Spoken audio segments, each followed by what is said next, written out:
welcome to the You at Your Best podcast. I'm your host, Morgan. Before we get into the episode, let me give a little bit of an introduction for anyone who's new. If you like listening to someone process life in real time, or you are neurodivergent, an overthinker, a perfectionist, or maybe feel things deeply, this is the podcast for you. This is a non-professional, very human podcast about choosing authenticity over performance. My goal is to remind you to always come back to yourself. I talk about very deep things. I don't avoid vulnerability, but I trust you to know what resonates, what feels safe, and what might be too much for you right now. And I also share a journal prompt at the end of every single episode to help you think. So join me if you want to create a life that actually feels like you, so that you can become you at your best. All right, let's go ahead and get into this week's episode. Hello, I hope you're doing well. Just like last week's episode, I started this episode without introducing it. I was honestly just so ready to talk about this week's topic that I just got straight into it before giving like a clear introduction. So this episode is about my friendship struggles and the struggles of having a disorganized or a fearful-avoidant attachment style, specifically in friendships. This episode gets pretty dark, so if you are triggered by discussions of having a fearful avoidant attachment style, questioning one's sexuality, uncovering and processing very complex trauma, self-sabotage, sabotaging friendships, being incredibly misunderstood, treating myself and others poorly, and pretty intense self-hatred, then this episode is probably not for you, at least not right now.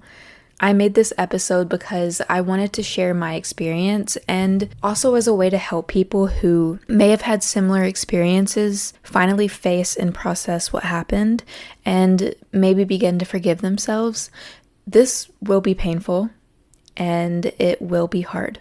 Honestly, for me, processing all of this felt like I was literally dying. But it's so worth it because once you finally forgive yourself and finally move on, you become free from self-hatred and self-sabotaging traps. You get to decide who you are instead of letting your past define you. If you do decide to listen to this episode, if at any time it gets too much, please stop listening, but also, please remember that I will never leave you stuck in this as your friend because I see myself as a peer to my listeners. We're in this together. This week's episode is about processing and feeling everything that comes with all of this. Then next week's episode will be me explaining how I am becoming a better friend while also having so much baggage to unpack. Also, I use a poem I wrote to help guide me through this episode to stay on track. So when I talk about the poem, I am talking about that. Okay, whenever you're ready, let's go ahead and get into this episode. Hello, welcome back. For this week's episode, I am going to be talking about my friendship struggles. A couple of years ago, I think in probably 2023, I made a podcast episode called Being a Girl's Girl is Hard. And during that time was whenever I first started to try to understand all of this, but after that I spent years avoiding it because I was so scared of what could be true, of the fact that I am an avoidant person in my friendships, and knowing that I hurt people, that was really hard to face. But I'm at a place now where I finally understand it. I haven't fully processed every single part of it, but I know what's going on and I understand most of it. And I purposely started this podcast episode today not fully processing everything so that I can get rid of my perfectionistic need to fully understand something before I talk about it. So please bear with me. I may not explain things perfectly, or I may have a little bit of a hard time identifying certain things. I will say that I basically know everything, but whenever I'm processing, sometimes I will explain things in a certain way that may sound like I'm lying, but it's actually just the process of understanding that thing. Before I get into the episode, I want to say that I haven't made it yet. I'm in the process of making it because this episode isn't coming out until, I'm recording this on February 26th, and it is not going to be coming out until March 8th. So it's going to be a little bit of time, but as of right now, I am working on making a playlist for anyone who struggles the way that I have, because I feel like in media, it's portrayed as romantic whenever someone is avoidant because they care so deeply. But there's not a lot of portrayal of people who are pretty stable, maybe a little bit anxious, but mostly stable romantically, but avoidant platonically. And part of the reason friendships have been so confusing for me is that the emotional intensity made me question things about myself, including my sexuality. Since so much is romanticized in our society in general, I think for me, admitting that I care more deeply about female connections than I do connections with men, I had a hard time understanding my sexuality because of that, wondering if maybe I am actually not straight and maybe I am someone who wants to be with women romantically. And I've realized that that's not the case, and it's kind of painful that not being the case, because I've spent so much of my life having so much pain and so much hurt that if I was queer in some way, then for once people would be able to see my pain, I guess. And I'm someone who has very quiet pain that most people don't see and most people don't notice. And because of that, I've been so misunderstood throughout a lot of my life. And if it were true that I was into women, that could be a part of why everything is so painful for me in other people's eyes. Maybe people would finally understand. But I am not into women at all, as hard as that is to admit, because if you know me personally, you know that I came out as bisexual in high school because a lot of queer people have talked about that feeling of being out of place, and I always felt that, but I didn't feel out of place because I was gay. I felt out of place because I was deeply misunderstood by so many people. That's not where I planned on starting this episode out, but I guess that's where I'm starting. So I guess I just wanted to get that out of the way then. I guess that's what my brain wanted me to talk about first. Getting that out of the way, I now want to get into my friendship struggles. And if you have listened to the Being a Girl's Girl is Hard episode, then you can maybe understand where I'm coming from a little bit better. This is a more mature, self-understanding outlook of that episode. I'm pretty sure that episode is still up on this one website. I can't remember if I made that episode before or after I restarted my podcast the first time, but if it is, I will link it in the description of this episode. But let's just go ahead and get into the episode. I guess I'm just gonna read the poem that I wrote and explain as I'm going, because that's what feels easiest right now. For me, friendships are more high stake. I have a different attachment style romantically than I do platonically. Romantically, I'm more secure and anxious because my love for him is different and safer than it is with anyone else. But with friendships, I'm avoidant.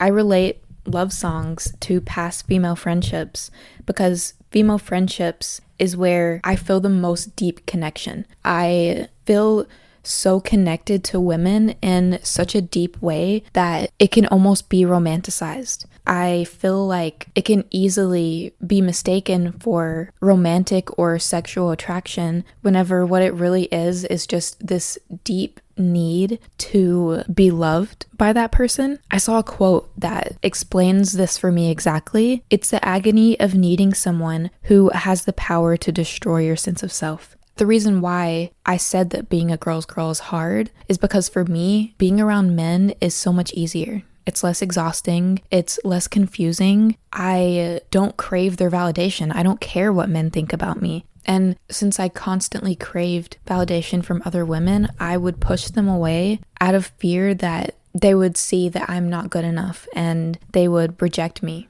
For me, friendships and connection with women is where intensity and emotional risk shows up. Not with men, but with women. And because of this, I became very aware of the fact that I needed more from my friends than they needed from me, even if it was subconscious. So I chose to push friends away instead of being honest with them, because I believed that if I did tell them, they would see how unstable and unpredictable I was, and my fears would be coming true. It was easier for me to hurt them than it was for them to hurt me, even though I felt so much shame about how much I hurt them. If I left first, then I had the control. Being the weird one who cared too much was too painful for me to face, so I would subconsciously make decisions that made sure that I didn't have to feel like I was weird or like I was too much for another person because I couldn't handle that pain anymore. And it was weird for me because I also felt so much pain about what I did. There was one specific friendship, and I don't want to talk about it a lot, and I know that it's really fragile, so I avoid talking about it. But in that friendship, I did exactly that. I cared so deeply about this person that I was terrified of how much I cared. I was terrified that if I showed the real me, if I showed how much I cared, then I would lose them or they would reject me. And it's easier to reject other people than it is to be rejected, as hard as that is to say. And I felt so much pain for how much I hurt this person because I couldn't believe that it was me that made this person feel exactly how so many other people made me feel. I couldn't believe it. I couldn't face it because it hurt so bad knowing that I became the exact thing that hurt me.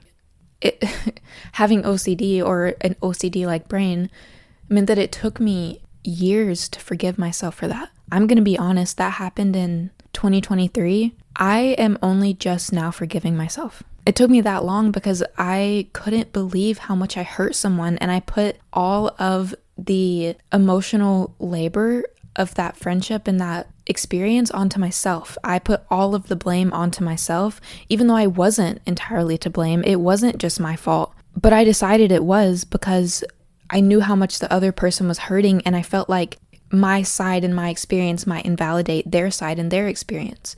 So I instead invalidated myself to make sure that they stayed okay. And I hated myself so much. I couldn't forgive myself. I was just constantly like overanalyzing everything in that situation, that friendship. After that happened, I refused to let myself be friends with people. I refused to let myself get close to anyone out of fear that I would hurt them again. Because truth is, I knew that I probably would. I knew deep down, even though me avoiding friendships may have looked like self-sabotage to an outside perspective, the reason why I was doing it was to protect other people from me. And because I knew deep down that I would hurt another friend, and I had a lot of baggage that I needed to unpack before I could work on a friendship again. And I think since society is kind of built on this idea that we most of the time are avoidant or mess up romantically, but with friendships, that's stability. For me, that being the opposite created even more shame because I felt like I was the only person that was like that. And whenever you are so avoidant, to an outside perspective, it looked like I was just self-sabotaging. It made me look like someone who pushed all of my friends away because of my boyfriend. But that wasn't the case. That wasn't what was happening at all. My boyfriend was always stable for me. And yeah, of course, I had anxious attachment with him, but I've mostly been secure with him. He was the reason why I got through so much of what I got through.